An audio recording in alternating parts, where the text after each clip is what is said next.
question to all of you out there is who or what killed our football? Who or what killed our entertainers? They're gone. Welcome to the Betway Beat, brought to you by Soccerbeat, and I've got a primo entertainer sitting in front of us, our very own Shakes Ngwenya. Shakes, welcome. Thank you, Peter. Thank you for having me on the show, and I'm so happy to be here. Looking forward. This topic is one burning topic that's been in my head for a very long time, and today, I want us to talk about this one. We're going to get it out there, Shakes, because let me tell you something. You're one of the players that I used to love watching. I used to go and go, oh, good, I'm going to watch Sundowns now or Wits because Shakes hopefully starting. And when you're on the bench, I go, no, man, there's the guy I've come to see on the bench. But back to the question, guys. So we used to have, in the old days, in the 70s and early 80s, every team was packed or every team had a couple of entertainers. Now, when I say entertainers, if we say entertainers, these are not guys necessarily doing tricks and joking on the field. One-touch football, two-touch football is also entertainment. But these were players who understood how to bring their special skills to entertain the crowd and to good effect for their team. Guys like Teenage Ludler, Ace Nitsalengu, Jomo Sono, Ace Menini. The list goes on and on, and we will discuss it. But, Shakes, why did this stop? Today you can look at Tim Biswani, Tito, Mofokeng, Ribeiro, but he's Brazilian. That's it, maybe Apollos. The entertainers have disappeared, and people watch football to be entertained. Why do you think it's disappeared? Yeah, it's a mind-boggling one, Peter. Football used to be. That's why it used to be so packed at the stadiums, because you had that entertainment value. You had your AC Mninis, you had your Jomo Sonos, jumping on the ball and doing things that we don't normally see. When you watch English football or you watch, it's our thing. It's our sort of like our culture. To that skill factor. So it's. I don't know why we don't see that anymore. Even when I was playing, we started having less of that. I just couldn't. I couldn't help myself. That's all. That's the only way I knew how to play. And yeah, it's the entertainment value. We see it slowly decreasing, and also the results coming down because of that. Because that's what we know. That's what makes us special. That the skill factor. So let's just look at this logically. First of all, guys, what we're going to do, we're going to look at this problem. And then after the break, I'm going to ask Shakes to give me some of his personal experiences, what he felt not being in a team because of the way he plays, being dropped because of the way he plays, coming in the last 15 minutes because the coach didn't have confidence in playing from the start. How do you express yourself? That's what we'll talk about in the second half. And in the third part of the show, we're going to talk about solutions. And we would like your contribution, fans out there, of what you think the solutions are. So let's just look at this logically, first of all. Shakes, I believe we've got an incredible country. We've got a great mix of people in this country and a great mix of cultures. But one thing, what we have in the majority of this country, if you talk about South Africa, foreigners will even tell you this, we've got rhythm. We have a rhythm within us. Yes, there's a lot of things wrong in the country, but one thing that we've got is an asset. We've got natural rhythm. You can see it how people speak. You can how the music is. When we hear music, we dance. Our football is actually like Brazilian football. Our football is founded in the rhythm that we have. Now, my question is this. How can we be coached? How can a dancer with natural rhythm be coached by somebody without natural rhythm?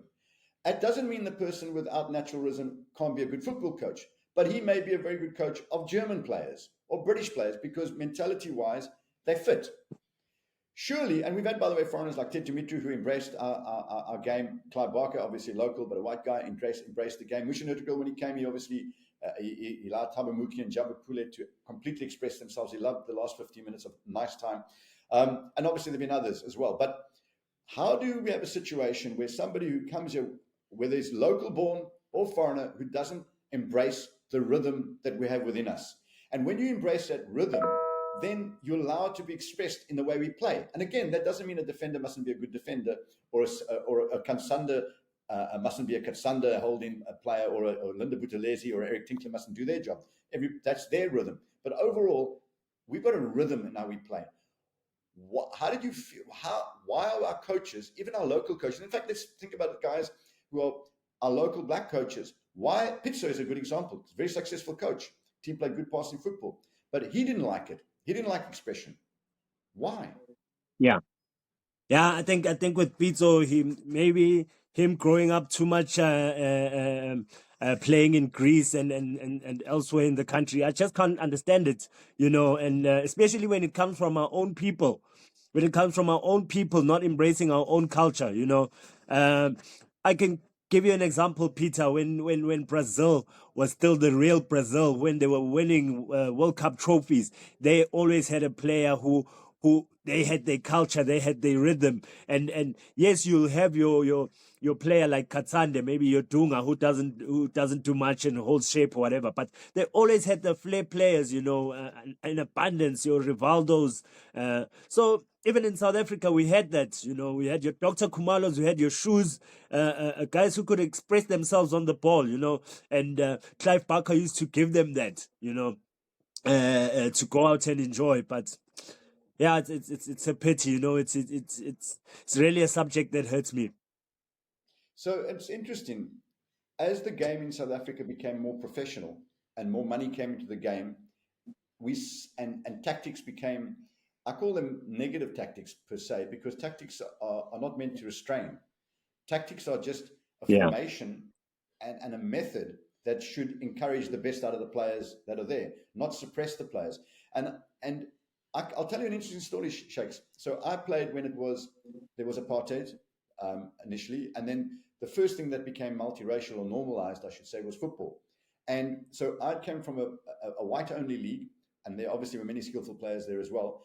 And then we played amalgamated in the NPSL, it was called. And I'll never forget the first time we played against so-called black sides. There were one or two white guys playing as well. My heart jumped. I was, oh my God, this is my football, because it was all 1-2s. The body movement was incredible. Yes, when I say tricks were used to beat a player, I giggled when our left back and our right back were almost falling over, with Teenage going one way, then going the other, with Ace Menini, a very good friend of mine, Miles Schneider. Ace Menini was out, and Miles was a top-class left back. He'd kick you all the way to North America if he could, but he could play as well. Ace Menini got the ball and flicked it over the back of his head and over Miles' head, and Miles actually just turned around and clapped, and he said, listen, I had to admire it at halftime. He said, this guy, no one's done that to me ever. People have tried to go past me. He put the ball over the top of me. I mean, I was enthralled. I almost started watching the game to see Teenage and Computer and the Masterpiece Maripi, Andres Maseko, even Witbank, that Junior Ngwenya, Dumisi Ngoba's father, incredible player, Sugar Ray, Sulu from Amazulu, Percy Malloy, Orlando Pirates, Tebs' father. Tebs another great player as well. Aubrey the Great and Morocco Swallows. These were guys that I, as a player, couldn't wait to play against, because I actually wanted to watch them while I was playing. We spoke about yeah, white players. We said, listen, when we allowed back into FIFA, we'll be phenomenal because we combine these two assets. Yet we've never won, besides for AFCON. We've gone downhill, and we're playing the game like Europe plays, and we will always be second if we play the game like Europe plays. And we started playing almost like definitely. Northern Europe, even Spain never won anything until they embraced the Barcelona That one. way of playing, Yeah, and they played the yeah, tiki-taka. So that's what we yeah, recognize. That's when Spain became a great team. France never did well until they embraced Zidane's style of play, and they had their hard workers, but they allowed Zidane and such like to play their game. You're correct about Brazil. Ronaldo, I just watched the video now, said exactly the same thing. Since we become European, we've not won a thing. So we've got to look at the guys, how many skillful players have not really delivered what they should have. Junaid Hartley's, the Steve Lecaliers, the Scaring Gobeses, the Sheikhs from Ngwenya, the late Sheikhs. Almost. Opamani, there's so many. You want a guy that you played with, Lawrence Masakela. I look at Yeah, Masuku, Pirates recently. Now, all of this gets blamed, by the way, Sheikhs, to ill discipline, alcohol, and drugs. But I want to ask you this question. Do you not feel that they frustrated artists, and they almost felt, listen, I'm going to turn to, and I'm not making an excuse, but I'm not yeah, appreciated, or I can't deliver what I want, and they almost feel brokenhearted. And I'm not making excuses, but I think a lot of it is, well, I can't do what I want to do. They're making me do something I'm not, and I want to entertain and play my way. and it's getting treated as, listen, this is not professional football.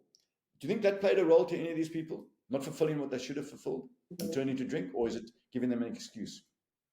Yeah, I think it does, Peter. It does. I mean, if you're not appreciated, your talent is not appreciated. I think it does play into your mind. When you have a special player as a coach, you're able to work with it, work with that player.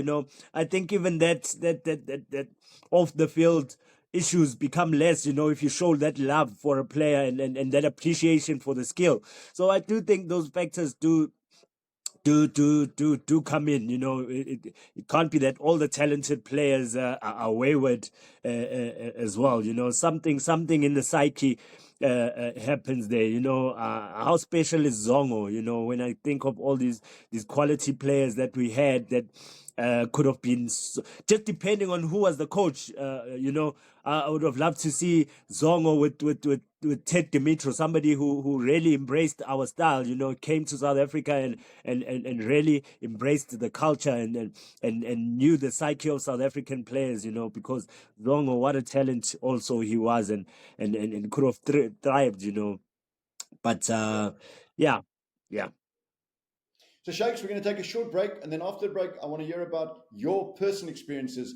You having to sit on the bench, you having to sit in the stands, not being able to deliver. How did it make you feel? Did it make you train harder? Did it eventually affect you? And it just went, okay, I don't give a damn. Straight after the break. What makes a city? Is it the roads? Is it the rivers or canals? Nah. It's the people, mate. You lot, the passionate ones. The ones who stand in the rain, and the sky blues under the blue skies. You're part of this great city, wherever you may be. Welcome back, everybody. It's the Betway Beat and it's Soccerbeat, Peter du Toit, Shakes and Ngwenya. We're talking about who or what killed the entertainers, and to a certain extent has killed our football. You look at the stands, they're not full. Pirates are getting good crowds. Even Sundowns don't get the crowds they should. Chiefs don't get the crowds that they used to get. People want to be entertained. Entertainment doesn't mean it's all tricks. Entertainment means leaving the fans going home happy that they saw something that they want to come back for more. Shakes, your personal experiences, you were an entertainer. Fans came to stadiums to watch you play. Yet, if you look at your numbers, I mean, you had a long career playing into your 30s, but I think you played nearly 100 games for Sundowns, but there should have been even more and more in the goals column as well. Lots of time we spent in the stands and on the bench. Yes, there were injuries. How did it affect you mentally? How did you react? Could you have done more from your side? And what could the coaches have done or the club done? Take it away, Shakes. Yeah. Yeah, Peter. I was looking forward to obviously when I came from Wits, when my talent was realized. Patrice, I think I was one of the first players to be signed by Patrice, together with Hilton Jordan and Clement Mazibugo, when Patrice bought Sundowns, So when I got to Sundowns, I also liked the way Sundowns was playing. I was actually very fond of Sundowns even before I went there. So when they came knocking, it was easy for me to say, you know what, I think I will fit in that style of play with Sundowns because they've got that flair, that Brazilian thing, and that's the type of player I was, But unfortunately, to be honest, Peter, I don't even think I played 40% of my potential, because I never really got to be given that chance, that opportunity to express myself on the field, maybe we could say I could have done better as well to avoid injuries. Maybe I could have trained harder. I don't know. But, the supporters knew what I could do, and they used to scream my name all the time. I think it also... That kind of annoyed the coaches a lot, and it made me an enemy to the coaches, but loved by everyone else, because every time the coach would put me in, I would do exactly what these supporters want, But I think it made me an enemy to the coaches, a lot of coaches, because when I look at my whole career, it's only a few coaches who really like me, your Ted Dimitros who like me, but other coaches, then you could see that there's an issue there, and it's not like I'm the one who goes and recruits supporters. Supporters like me because I do I entertain them, and football is about entertainment. They get their money's worth when they see me. So when they leave the stadium and they're not entertained, it's a problem. So, Shakes, how did you feel? I mean, literally, how did you feel emotionally when you know the weekend's coming up and the team's going to be announced and you going to be on the bench or in the stands with little chance of coming on until the last 20 minutes? How do you A, motivate yourself at training, and B, how did you actually feel before the game and after the game? Yeah, and Peter, it was tough, at training, motivating yourself to play when you know that you're only gonna come on second half, but you always try and give everything. And I had more than just the skill factor and the flair. I could score goals, so I tried at training, to prove my worth by scoring goals, to try and make sure that I make it in the starting lineup. And sometimes I would show that, guys like Godfrey Sapula, he'd come up to me and tell me that, you are so good.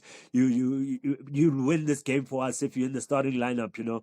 But, yeah, I always had that issue with the coaches and coming on 15 minutes. So it was frustrating. I mean, those are the things that lead to sometimes the ill discipline now, because you're not appreciated as a player. You end up now, the focus levels are not 100%, and yeah, that I think that's what leads to the ill discipline sometimes. When you feel you're not appreciated, you give everything, but the coach just doesn't want to play you, doesn't want you to express yourself. So yeah. So interesting thing, in the old days, the mantra with coaches was, we treat everybody exactly the same, no special treatment for anybody. But today, the coaches actually, it's different. I mean, obviously, Lionel Messi wasn't treated the same. Ronaldo's not treated the same, and so on and so forth. I'm not comparing our players to those two in particular. But I remember Carlos Alberto Pereira told me that Romario used to go out partying at night. And he did his own thing, sometimes didn't come training and stuff. And I asked him, well, what did you do? He said, listen, when Romario did something I didn't like, I looked the other way. In other words, Mario would do the business for me on the field, and that's all that interested him, and he'd look the other way. Stan Collymore never used to come training when he played for Nottingham Forest. He'd come on a Friday, but he always scored on the weekend. And the coach at the time, after Brian Clough, was a guy called Frank Clark. And in his book, he says he said, right, I'm going to drop this boy. He doesn't train. And the captain, Stuart Pearce, called the team together and said, guys, what do you want? And the team said, as long as he scores on a Saturday, we don't care if he comes training or not. And they went to the coach and said, listen, when he stops scoring, then you can drop him. While he's scoring, you keep playing him. We don't care if he comes training or not. So I think there's got to be realism from everybody, that people need to understand that entertainers by nature are different. And as long as they're training and or delivering on the Saturday, and delivering doesn't mean you're not running or tracking back and so on and so forth. But, you don't make Zidane run 20, 30 meters back to win the ball outside his box. You allow them that space there, because when you win it, you've got to knock them early.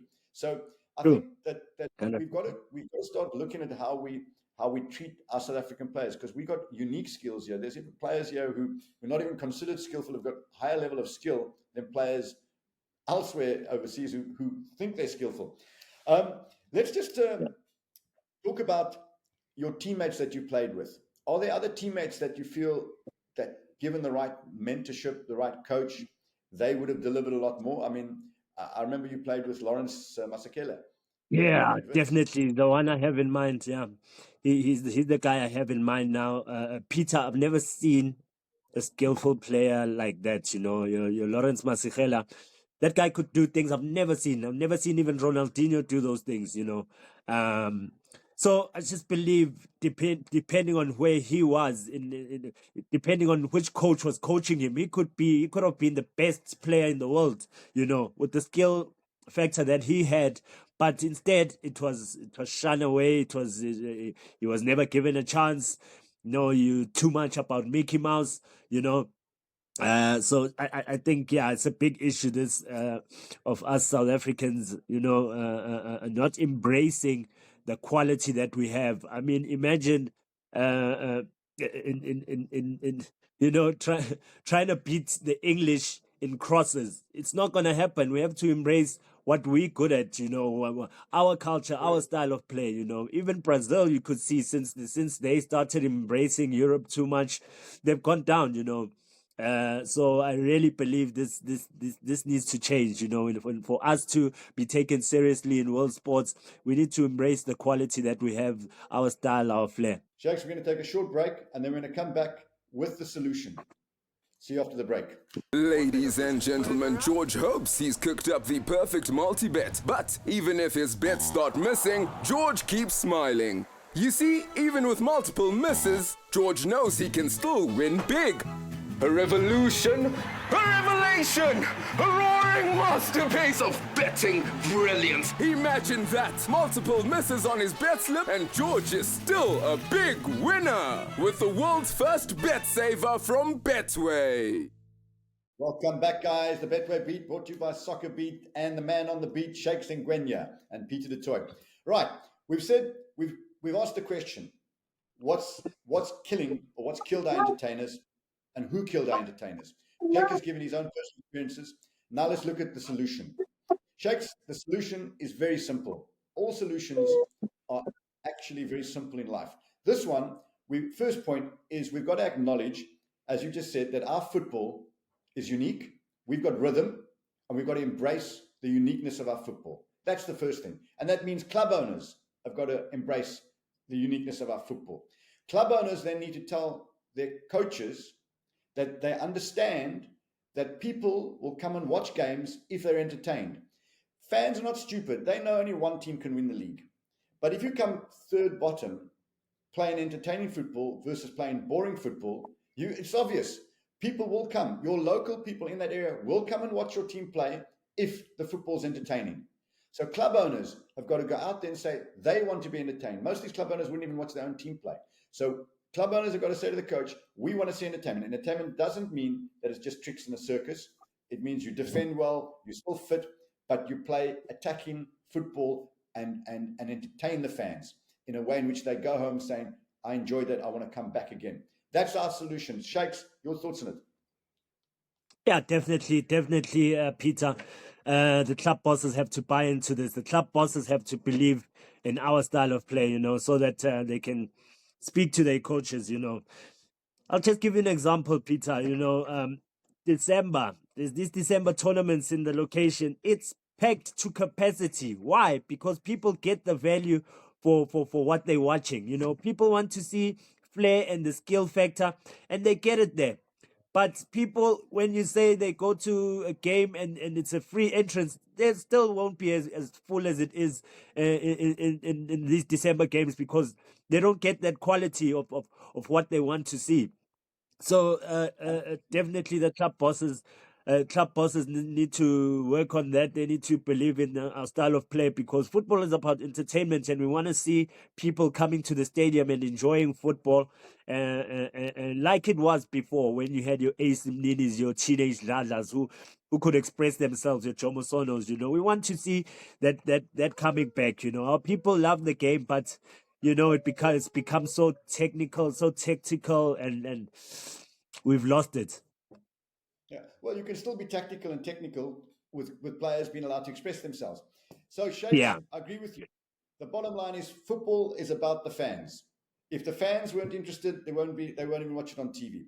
We've got to acknowledge 100%. It's about the fans, and the fans want to see entertaining football. They understand their team's not going to win every single game.